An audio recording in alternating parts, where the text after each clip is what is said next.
You think women are attracted to men who know how to talk? No. They're drawn to the man who doesn't need to talk. Not just women, the whole society runs like this. Everyone talks, but only a few make others fall silent.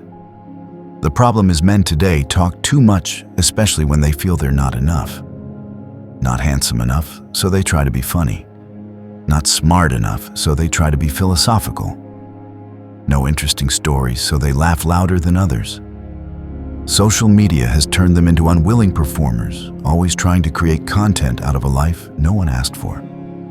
Meanwhile, the man sitting quietly in the corner of the room, saying nothing, not showing off, not flexing, makes others adjust their energy when standing near him. That's not magic.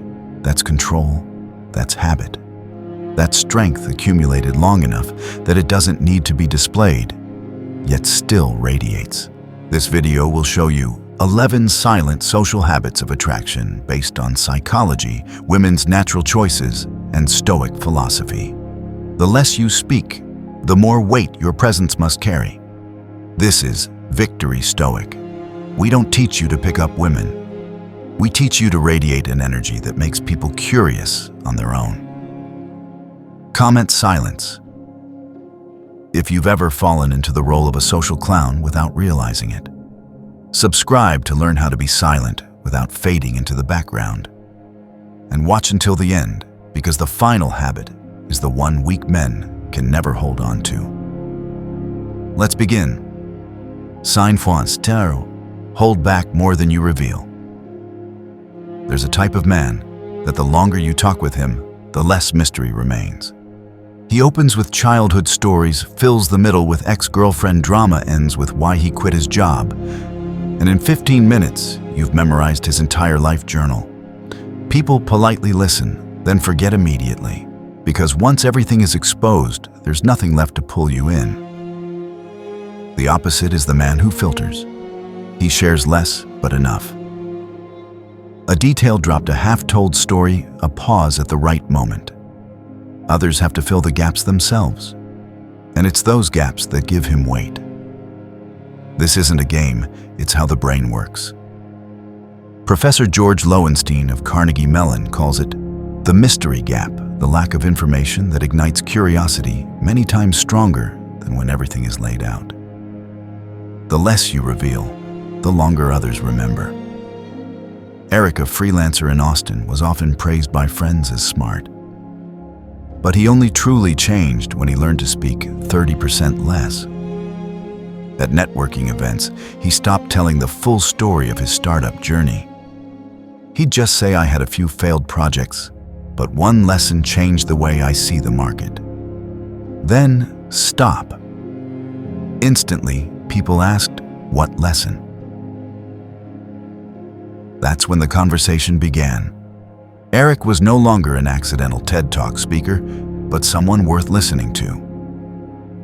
Stoicism teaches that you don't owe anyone your whole self. Marcus Aurelius once wrote, "A man of worth doesn't spill every thought he has, but every word he speaks can be trusted." Attraction doesn't come from pouring out everything, but from holding back the important parts so others step forward. Like a great book, if the ending is revealed in the first chapter, you lose interest.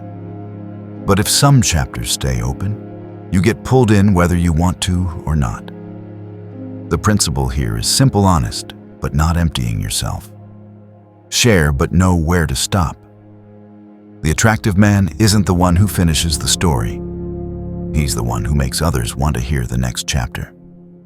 Sign 2. Stand at a 3/4 angle. Some men walk into a room and plant themselves like a brick wall, straight, square body, facing directly at whoever they meet. They think it's strength, but the effect is like a sign that says, "Stay away." In meetings, this stance makes colleagues feel interrogated. At parties, it makes you look like a security guard scanning for threats. In bars, it feels like blocking the way with an invisible barrier. Instead of impressing you, create pressure. I once saw this at a networking event. A young man in a sharp suit stood at 90 degrees, facing everyone, eyes locked, shoulders tight. like he was protecting state secrets. What happened? People shook his hand politely, then escaped within a minute. Not because he was unworthy, but because he gave off the wrong signal: I came here to dominate. And in a social space, dominating with your body is the fastest way to shoot yourself in the foot. The truth is, people are drawn to those who make them feel safe. Safe doesn't mean weak. It means you know how to hold space for yourself and for others. Standing at a 3/4 angle is the body's way of saying, I'm here, but I'm not invading. It's open yet controlled, like a jazz song with enough pauses to breathe, not a relentless pounding beat. People feel they have a choice, not that they're being cornered. That's what creates pull. Compare. A bad salesman faces customers head-on, talks non-stop, making them step back. A good salesman leans slightly, 1 foot, anchored shoulders, relaxed voice, calm. Customers feel invited, not pressured, and they open their wallets. Same at work. Your boss may speak little, but just by leaning on the table, body angled 3/4, the whole room listens. Because his posture doesn't threaten, it controls. Science confirms this. Dr. Amy Cuddy of Harvard showed that posture not only changes how others see you, but also shifts your own hormones. Facing too stiffly spikes cortisol in others, making them stressed. A slight angle opens space, and their brain registers comfort. The primal brain keeps it simple: head-on equals danger, angled equals safe. Marcus Aurelius once wrote, "A steady mind needs no proof of steadiness." The 3/4 stance embodies that. You don't need to pierce someone straight on to show confidence.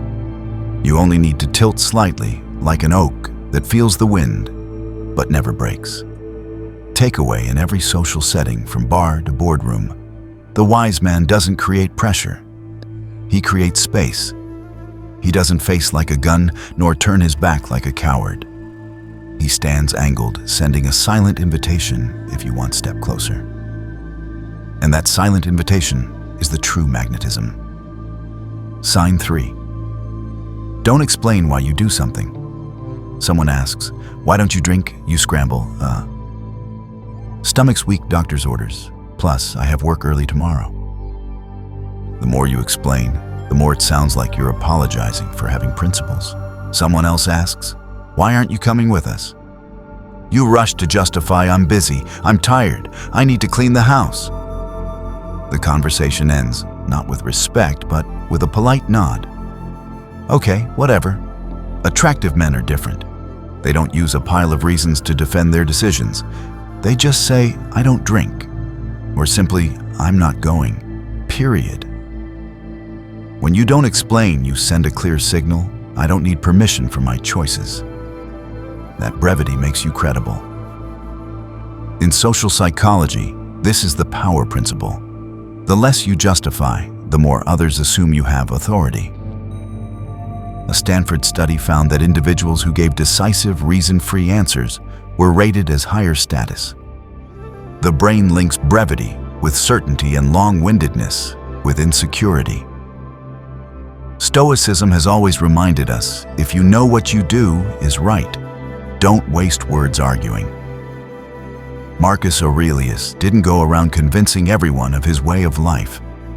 He lived it, and the world adjusted. Less than anyone can ask. But you're not obligated to answer. The attractive man doesn't justify his choices. He lets his actions speak, and that's why people trust him more than 1,000 explanations. Sign 4. Don't criticize others to look smart. Josh, 32, a software engineer in Seattle, went to a small house party one weekend. In the living room, people were chatting about music.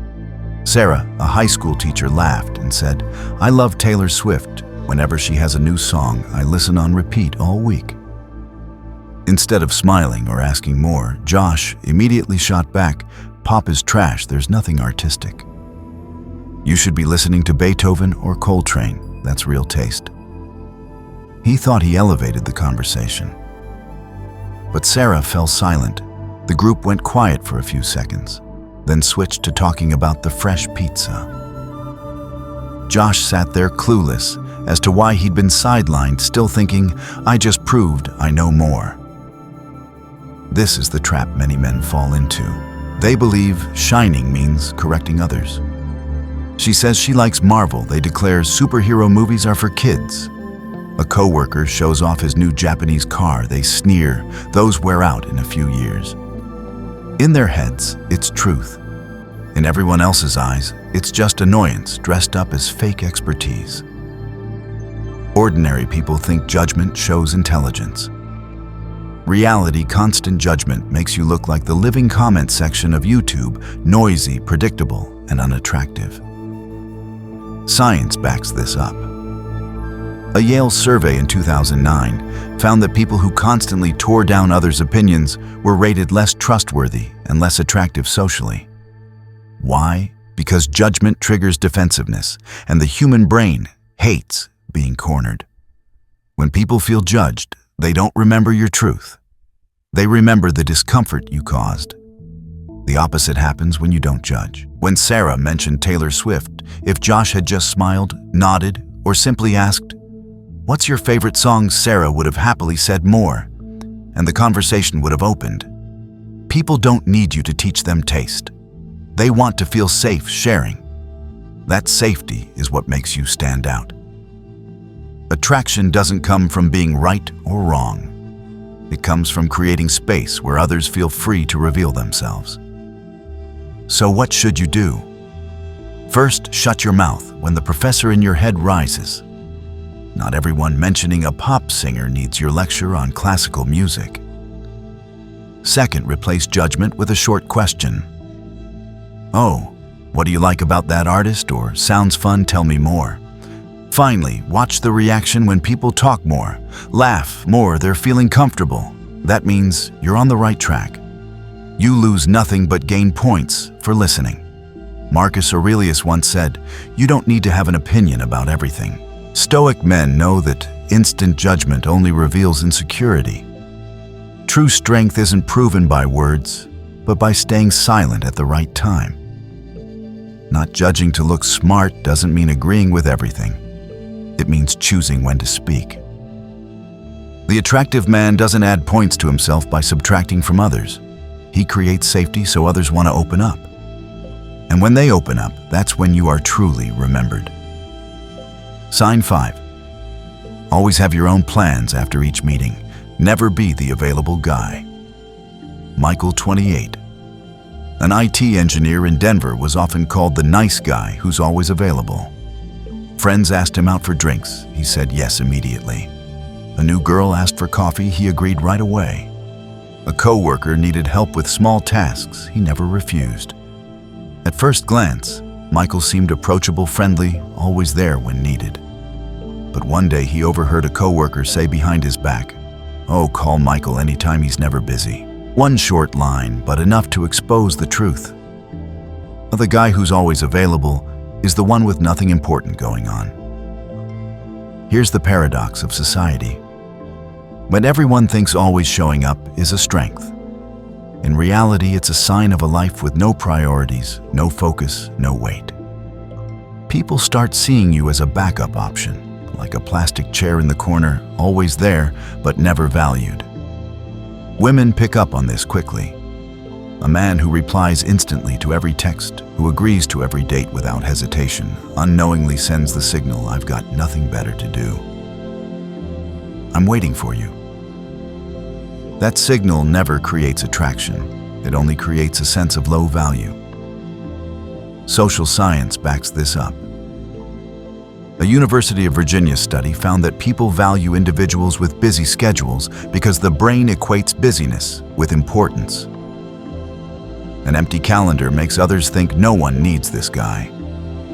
A schedule with limits makes them assume this guy has value. Silent attraction doesn't come from bragging about how busy you are. It comes when people sense you have something important to do beyond them. The issue isn't pretending to be busy. Stoicism doesn't teach you to fake. The key is, you actually need a life of your own with goals and plans. A man of value doesn't pause his entire evening waiting for a text. He has projects to work on, hobbies to maintain. And when he spends time with you, you know it's a choice, not filler. How to apply? First, always have a plan for yourself after each meeting. It could be the gym reading or simply a personal project. Second, don't be afraid to say clearly, I've got 30 minutes and then I need to go. That's not rude. It's a signal that you're not consumed by other people's lives. Third, end the meeting on time. Don't linger until others have to find an excuse to send you off. The man who leaves before the energy dies is the one who leaves a mark. Stoic philosophy affirms, do not waste time on what is not yours. Marcus Aurelius. Your time is the only thing you can't get back. If you're always available for everything, it means you're truly committed to nothing. The man with silent attraction is the one who says no, who protects his time for his goals, and who knows he wasn't born to be someone else's filler. Bottom line, the attractive man is never the one always ready. He is the one with a rich enough life that he must carefully choose where to invest his time. When you have plans after each meeting, you don't just control your time, you send the signal, I have value and I respect myself. And that's what makes society, women and colleagues alike, respect you. Sign 6. Don't complain, don't over-apologize. Some men open their mouths only to complain. My boss is torturing me, my ex betrayed me. Life is unfair. They think sharing their suffering will earn sympathy. In reality, they're sending the signal, I'm weak, pity me. And pity never turns into respect. Closely related to complaining is over-apologizing. 5 minutes late, sorry, traffic. Mispronounce a word, oh sorry, my brain's terrible. Lift a glass too hard, sorry, I'm so clumsy. One necessary apology makes you polite. 10 unnecessary ones make you a doormat. Social psychology is clear about this. Research at the University of Waterloo shows that chronic complainers and over-apologizers are perceived as lower status in groups.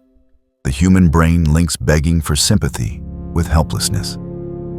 Listeners may smile, may nod, but in their minds, you're already on the lower rung.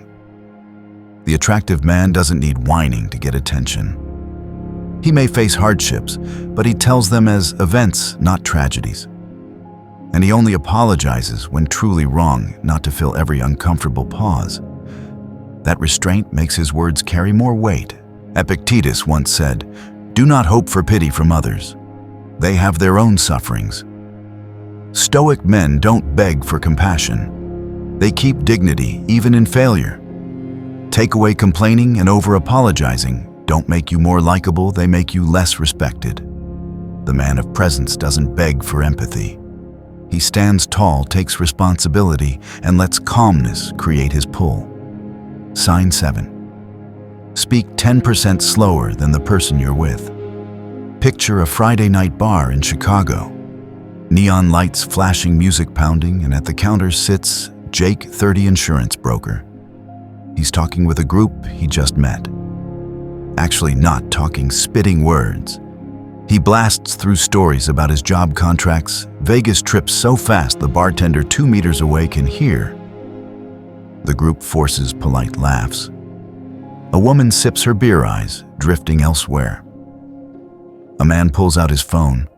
Within 5 minutes, Jake is alone, his voice echoing like a train station announcer. Meanwhile, a few tables away sits another man. He speaks less. His voice is deep, each sentence has space.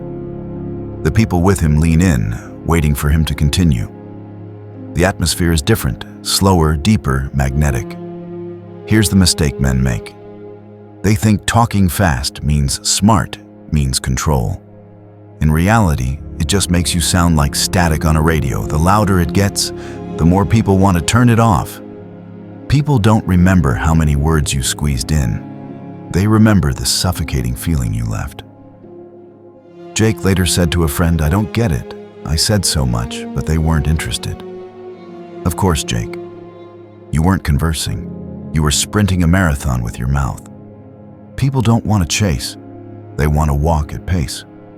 A 2011 Princeton study on conversational pacing found that people who spoke slightly slower than the group rhythm were seen as more trustworthy and influential. When you slow down 10%, you send an unconscious signal: I control the tempo.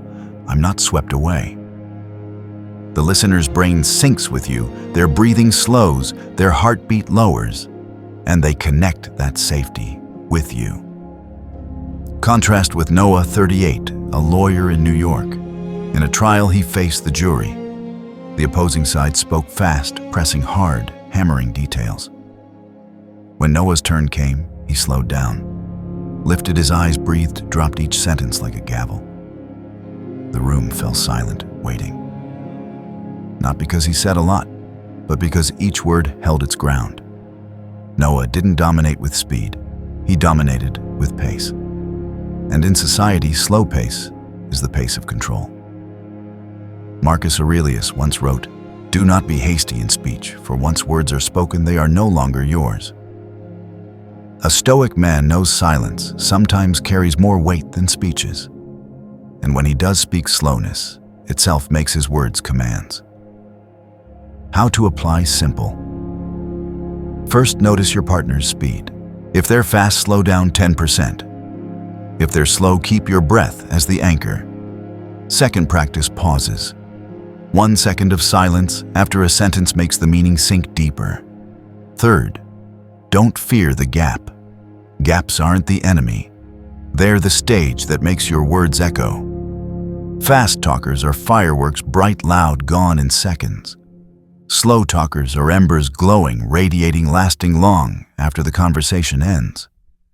The man who wants silent attraction must learn the art of slowing down. Not because he's slow to think, but because he knows whoever controls the tempo controls the room. Sign 8. Even when provoked, don't react immediately. At a Dallas party, Mark, 34, project manager, was telling a story when a drunk guy barged in laughing loudly. "A guy like you is probably only good at PowerPoint." The table burst into laughter. Mark's face reddened, ready to fire back. "At least I've got a real job." But he stopped, took a sip of beer, held silence for 3 seconds, then smiled. "My PowerPoint really is beautiful." The atmosphere flipped. The table laughed again, but this time with Mark. The drunk lost his stage. The ability to hold your reaction is the core of silent attraction. The average man snaps back instantly. He thinks he's not letting anyone disrespect him. In truth, reacting immediately is announcing to the world, "I'm easy to control." Others snap their fingers and you jump. That's not strength, it's puppetry.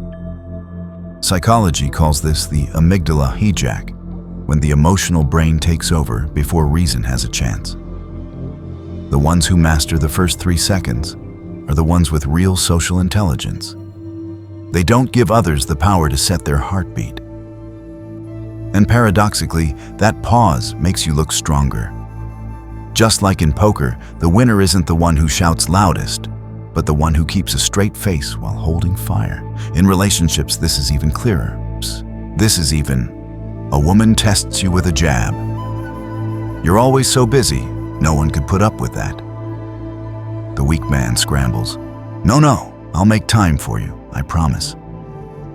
The attractive man just smiles, waits a beat, then says, "The one who can put up with it, that's the one worth it."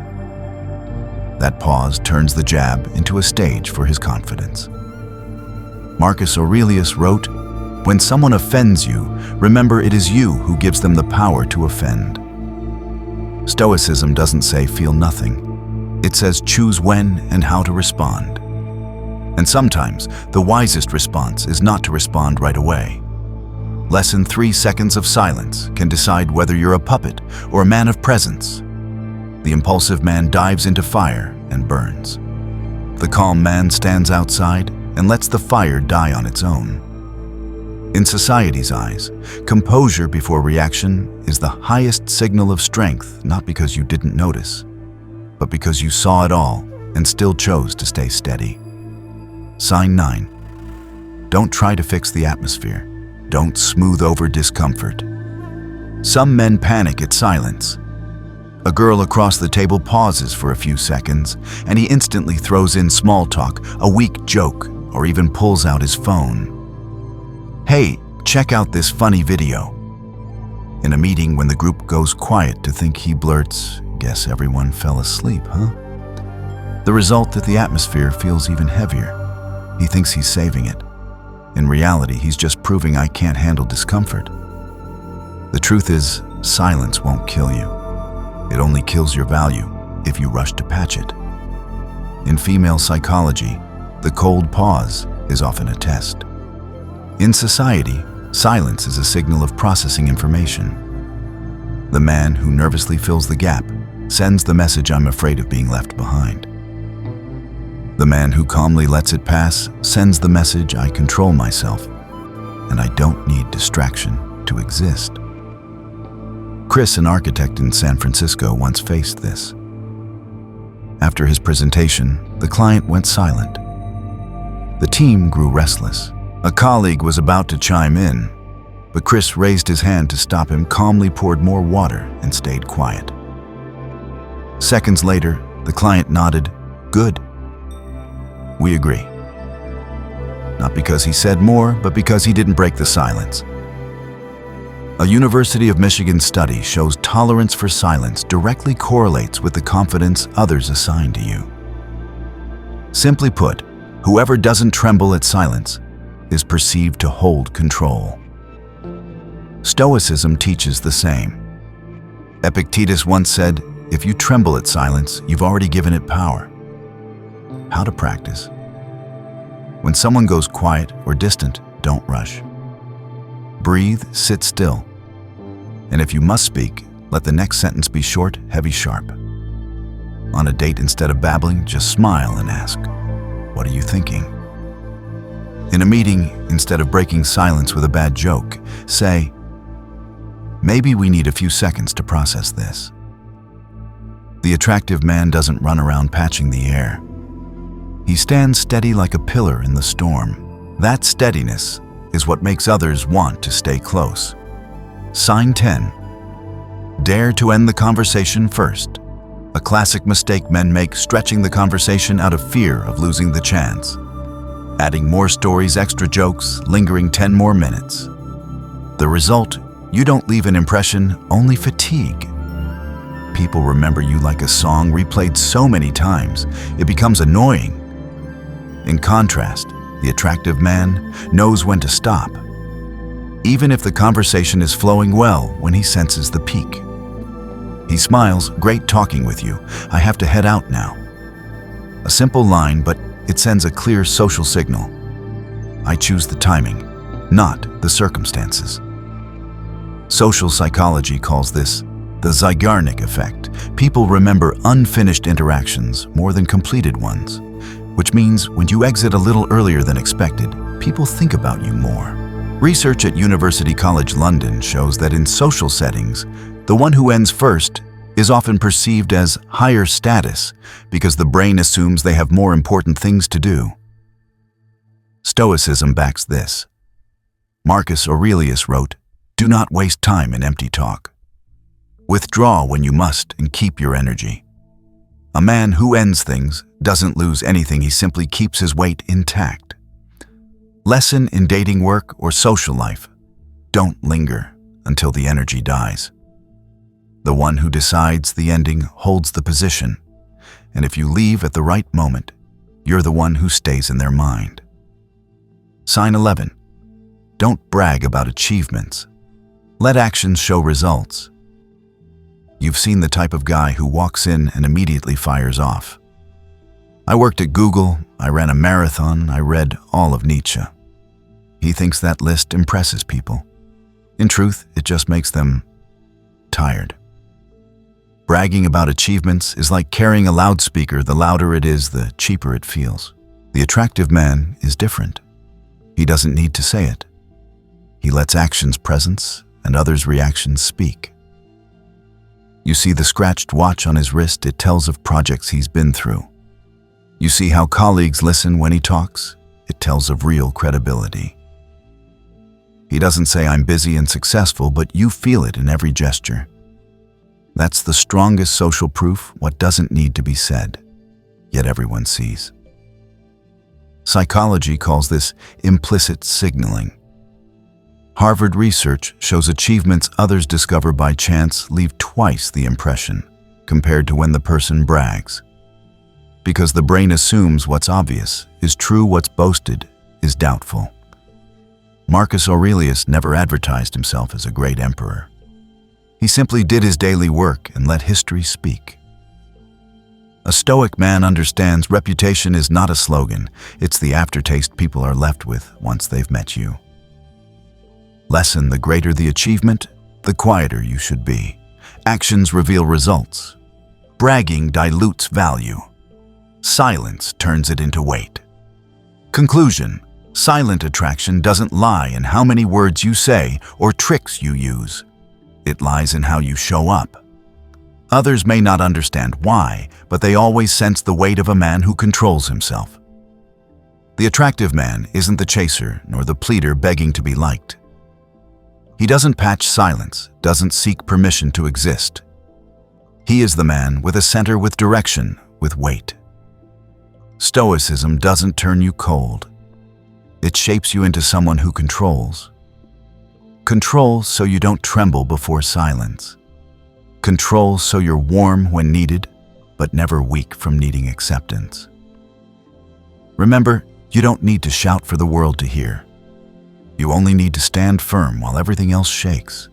Stand firm and let others orbit around you. And if she truly is the right one, she'll step into the world you're building on her own. No begging, no proving. Comment below silent power as a reminder for you and your brothers that the greatest pull comes from composure. Share this video with a friend who needs this reminder. This is Victory Stoic. See you in the next video.